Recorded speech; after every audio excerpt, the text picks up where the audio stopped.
السلام عليكم ورحمة الله تعالى وبركاته. سو دhowaada dhammaan macaamiishayda sharafta leh. maanta waxaan idiin haynaa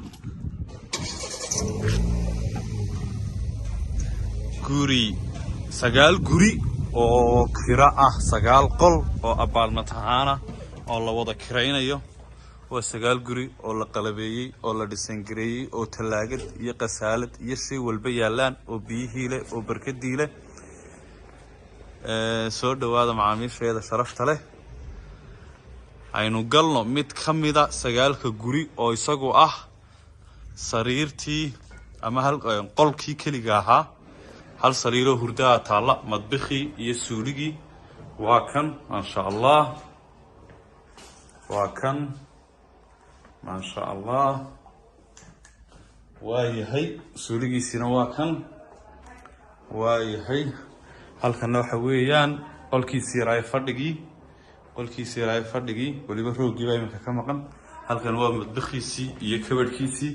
hal qof oo qololkan gebigiisaba wada qaata bishii ilaa 1500 baa lagu qiimeeyey markii la isku celceliyey. maasha allah waa kan qololku.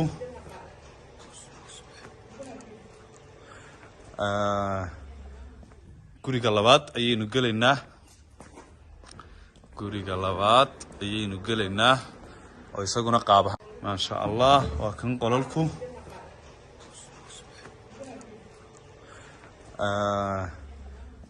guriga labaad ayaynu gelaynaa oo isaguna qaab ahaan ka duwan kaa horeynu soo aragnay.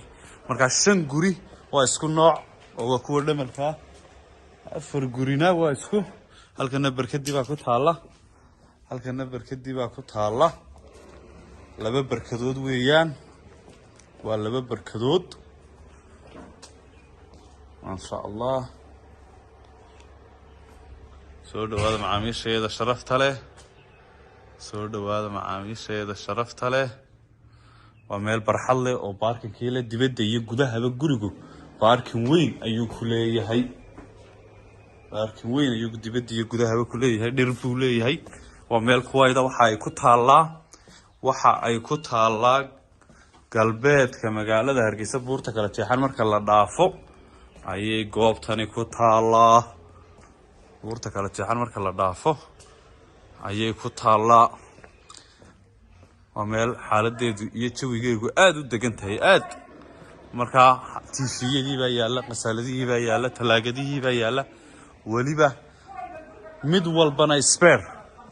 mid walbana spare ayay leedahay u yaalla.